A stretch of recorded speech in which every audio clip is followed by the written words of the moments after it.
Some other people raising their hands? Just keep in mind that the Abridged series on YouTube does have a time limit, as long as you have that in mind. What editing programs would you use to edit video and sound? Okay, now there are a lot of different programs. I started off using iMovie because that's what my computer came with. Don't use it. It freaking sucks. Agreed. You recommended Audacity, which I haven't tried yet, but tell them a little about it. Alright, so I always recommend Audacity for audio editing. It's a free program. Google it. It records, it changes pitch, it slows stuff down, it recreates echoes, it can do every effect you can think of, and it's absolutely 100% free. Audacity, you guys might want to write it down right now. I suggest trying different ones. That's just the one that I happen to like the best. Video editing is a little different. That really is up to your computer, I think, in my opinion. Do you have any things on that? Final Cut Pro, I've heard good things about. I haven't used it in a while. I don't know if it's really up to snuff anymore, but that has been one that's been recommended.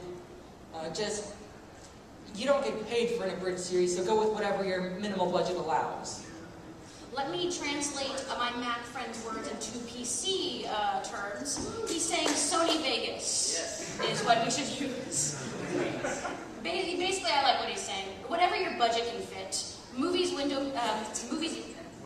Maker thing that the computers come with.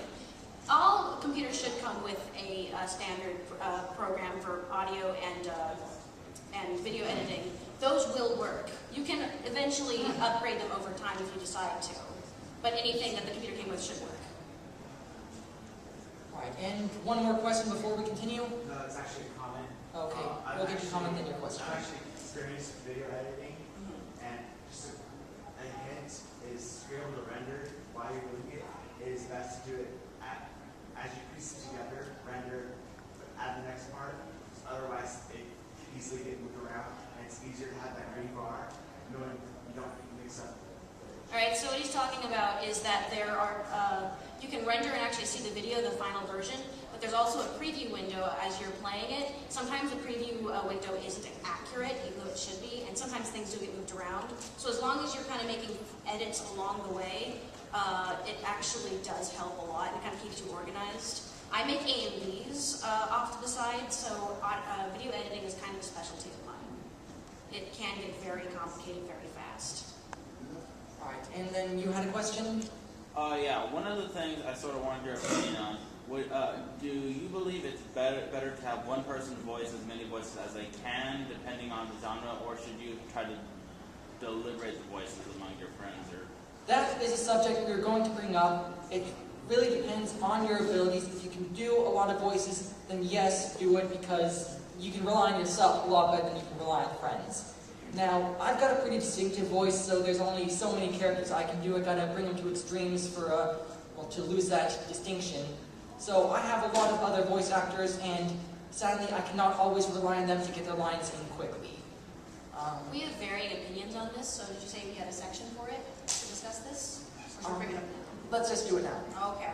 So in my opinion, I like to have as little people in a Abridged series as possible. That way I know who I can rely on, and I usually like close friends, because more people causes less organization, in my opinion. Has that been your experience? Definitely. And now, when I was starting off, I had to actually go to YouTube and do some, ask for some, bugger, I just lost the word.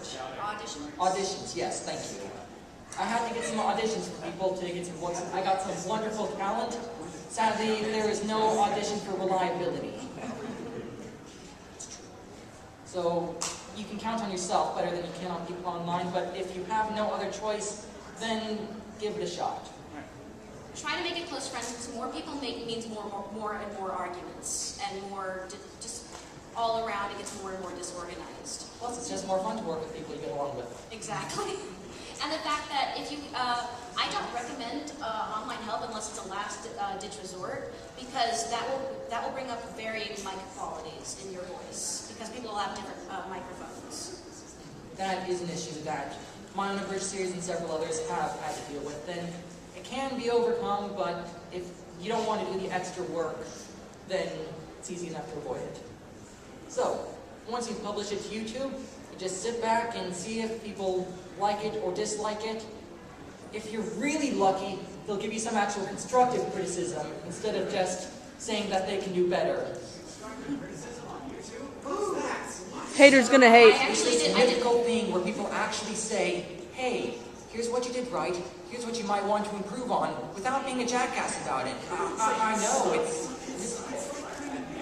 I did a ratio on this. One of my Abridged episodes has, last I checked, 153 comments. One of them was constructive criticism. Yeah, so, haters gonna hate, but even if they do say there's something wrong with it, then you should consider revising, but just remember that a lot of people are bigger assholes than they need to be. Right, so, for me, it takes about an hour of work to get a minute of the episode done, so about a 5-minute episode would take about 5 hours, not counting the waiting time. How about for you? Is that about the same? That's about right. Video editing is a very long and complicated process. I would suggest having some, if you guys are just starting out and know nothing about video editing, I would suggest getting a mentor. Someone who knows what they're doing. Fortunately, I've already got the anime will be abridging pre-edited for you guys. Thank you, Robbie. Alright, so you have a do's and don'ts of abridging, so let's hear what you got. So I've already mentioned a few of these. There are things that just are taboo with abridging and things that we actually want to go for. Do you guys have any ideas? What do we not want to do in a abridging series? Let's get some hands up. Alright, yes, there in the back in the black. Looping, unstatic, and mouth animation. Yes, this can be pretty tricky. Sometimes there's no choice in this, but when we are actually lip syncing, we're going to try to make it as natural as possible. As Mr. Leaf X here said, Team 4-Star Bridge has a wonderful tutorial on how to do this. Okay, any others? Don'ts you don't want to do, you want to avoid in Bridge series. Yes, choose one over there. Overusing a joke. Overusing a joke. Alright, this is a mixed bag. There is a difference between overusing a joke and a running gag. So, what's the difference between a running joke and a running gag? Anyone know? According to TV tropes, once... Anyone else? No, go ahead. According to TV tropes, once the creators of a series acknowledge they've overused a joke, then it's overused. Screw the rules, I have money!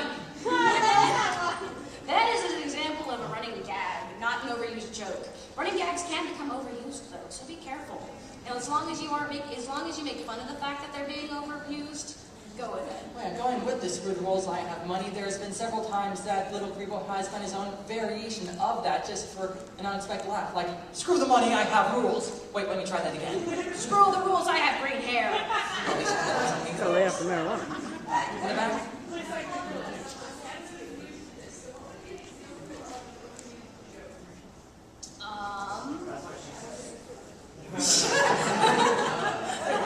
There we go. It mostly depends. Okay.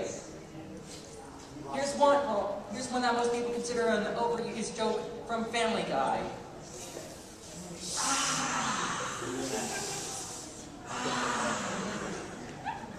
Just taking it and just running with it. Basically, once the audience gets tired of it, then it's old.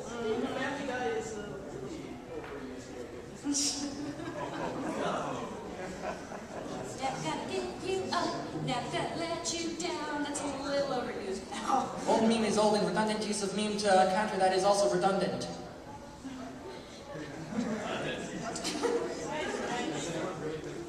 Okay, so, you got another thing about the running jokes or another don't? What's up? I'm dating myself here, but SNL had a TV funhouse a few decades ago on the running gag thing by following the rule of 7. Using the line, that's the ticket. So in other words, more than 7 times and it's overused? That was an old standard, yeah. Over 7 times. I don't think I've heard of that. Me neither. Alright. Any other don'ts that we can? Yes, in the back. Go in the red. I have a do and a don't. Go ahead. I guess a do would be just no comedy in general. Like, it doesn't matter what you're bridging or what you're referencing. If it's not funny, it's not funny. And a don't would be